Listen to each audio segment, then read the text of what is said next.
नमस्कार दोस्तों, मैं हूं अनीता सिंह। स्वागत है आपके अपने YouTube channel Indian organic journey में। दोस्तों, ज़्यादा मात्रा में फ्लावर कैसे आ सकते हैं, फ्रूट सेट ज़्यादा मात्रा में कैसे होने चाहिए, अच्छा उत्पादन कैसा मिलना चाहिए, चाहे सब्जी वर्गीय क्रॉप में आप मिर्च, टमाटर, करेला, भिंडी, लौकी, तोरई किसी भी टाइप की सब्जी वर्गीय खेती कर रहे हैं या बागवानी कर रहे हैं, जैसे ही फ्लोरिंग स्टेज शुरू हो जाए तब से लेकर के फ्रूट अच्छे से साइज नहीं बनने लग जाए तब तक आपको प्रॉपर तरीके से फर्टिगेशन शेड्यूल अपनाना बहुत ज़रूरी है। किसी भी टाइप की न्यूट्रिशन की डिफिशियंसी नहीं आनी चाहिए, रोगों का और कीटों का अटैक भी नहीं होना चाहिए। तो दोस्तों, आज की वीडियो में आपको लाइव दिखाऊंगी फर्टिगेशन शेड्यूल में ज़्यादा अच्छे उत्पादन के लिए कौन कौन से फर्टिलाइजर, कौन कौन से माइक्रो न्यूट्रिएंट या फिर न्यूट्रिएंट आपको अपनाने हैं, फसल में देने हैं, कम खर्चे में अच्छे उत्पादन के लिए रोगों और कीटों को कैसे कंट्रोल कर सकते हैं।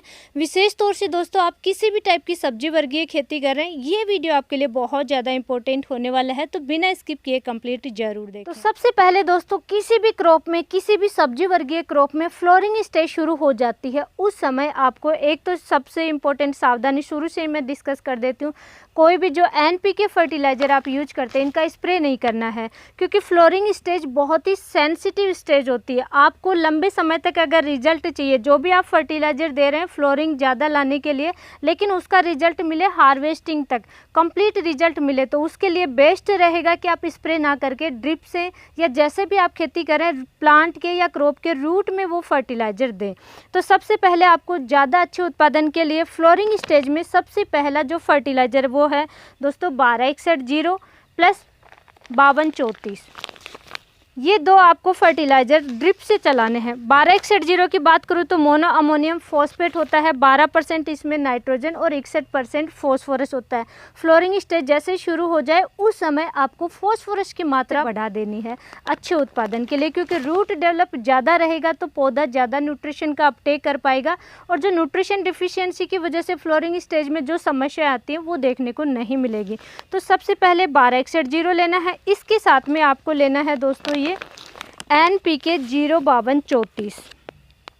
आप किसी भी कंपनी के ले सकते हैं जो आपके एरिया में अच्छी कंपनी है, अच्छा फर्टिलाइजर जिसका मिलता है। 05234 में 52% फॉस्फोरस है और 34% पोटाश है।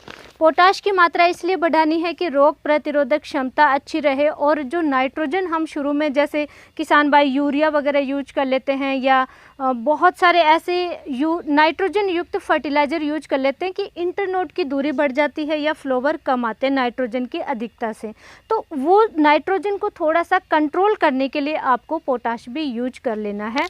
इसलिए 1261 में पोटाश नहीं है और 05234 में पोटाश है। फॉस्फोरस इन दोनों में है तो मात्रा बढ़ जाएगी।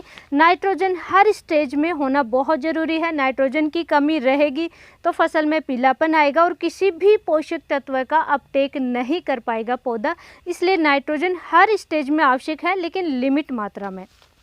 अब दोस्तों, ड्रिप से आपको चलाना है तो 1261 आप 2 kg भी ले सकते हैं, और जैसे मिर्च वगैरह की क्रॉप है, जो छोटी क्रॉप है जिसमें शुरुआती स्टेज से ही फ्लोरिंग शुरू हो जाती है, तो 1.5 kg आप 1261 ले सकते हैं। प्लस सेम ही आपको 05234 लेना है 1.5 kg, यानी टोटल आपको 3 kg आपको फर्टिलाइजर देना ही देना है। 4 kg भी आप 2-2 kg दोनों यूज कर सकते हैं। ये आपको सबसे पहला काम है।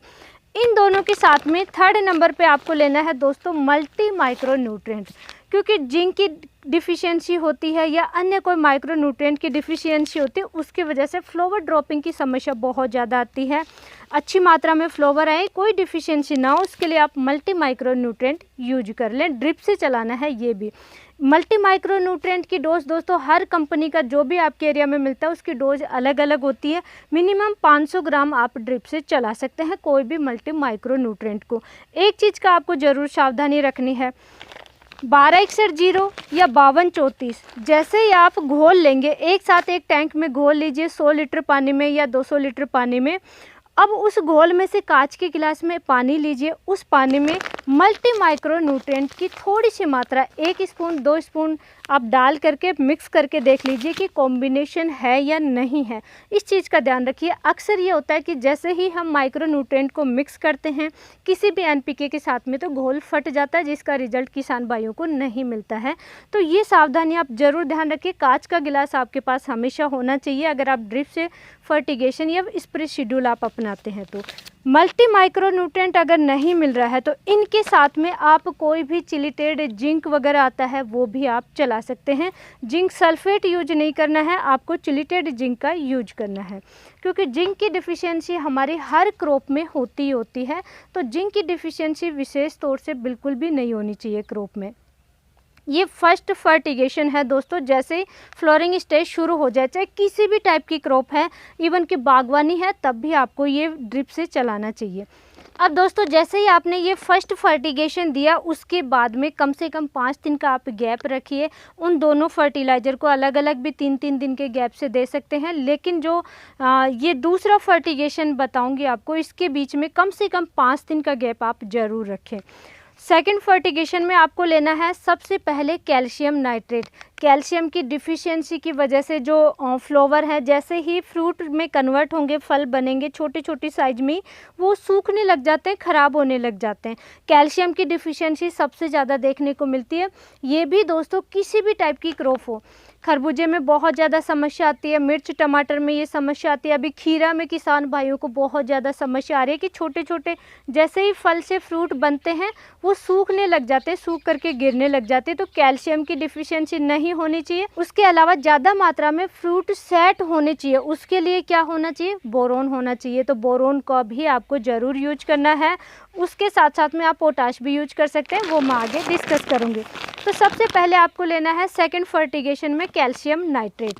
कैल्शियम नाइट्रेट दोस्तों किसी भी कंपनी का आप ले सकते हैं। और कैल्शियम नाइट्रेट में टेक्निकल कंटेंट की बात की जाए तो इसमें नाइट्रोजन, अमोनिकल और नाइट्रेट दोनों फॉर्म को मिला करके जो नाइट्रोजन अवेलेबल होगा पौधे को वो 14.5% है, और कैल्शियम है वाटर सोलेबल, इसमें 17% अवेलेबल होता है। कैल्शियम नाइट्रेट आप और भी जैसे ग्रोमोर का भी है मेरे पास, जिसमें नाइट्रोजन 15.5% और कैल्शियम 18.8% है। तो ये अलग अलग कंपनियों की थोड़ी बहुत परसेंटेज अप डाउन हो जाती है। किसी का भी आप कैल्शियम नाइट्रेट ज़रूर यूज करना है। इसके साथ में सेकंड 20% वाला बोरोन आपको लेना है। बोरोन दोस्तों जैसा कि मैंने बताया ज़्यादा मात्रा में फ्रूट सेट के लिए, और फ्लोरिंग से पहले आप भी एक बार बोरोन को यूज कर सकते हैं, अदरवाइज फ्रूट सेटिंग के समय ज़रूर यूज करना है बोरोन का।